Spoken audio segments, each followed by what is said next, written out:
Riot policemen detain a man during clashes between supporters of Kenya's President Uhuru Kenyatta and supporters of Kenyan opposition National Super Alliance (NASA) coalition during a protest in Nairobi, Kenya, October 11, 2017.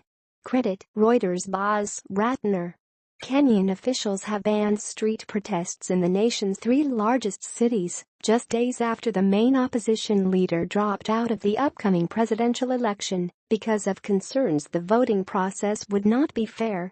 Cabinet Secretary Fred Matiangi announced the decision in a press conference. Supporters of opposition leader Raila Odinga have been holding regular demonstrations in Mombasa, Kisumu, and the capital Nairobi to push for election reforms before the October 26 rerun of Kenya's presidential election. The Kenyan Supreme Court nullified the results of the country's August presidential election, citing irregularities in the election.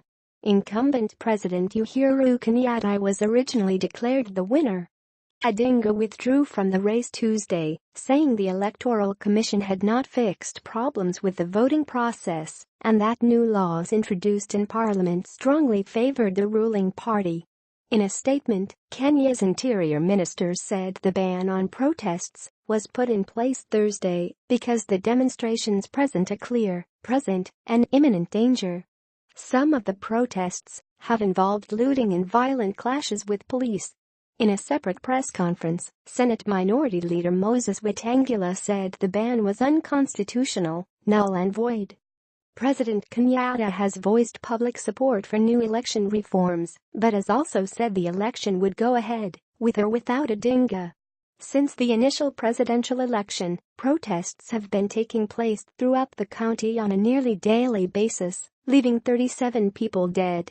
In 2007, a disputed presidential election between Odinga and incumbent Mwai Kibaki led to months of violence that killed more than 1,000 Kenyans.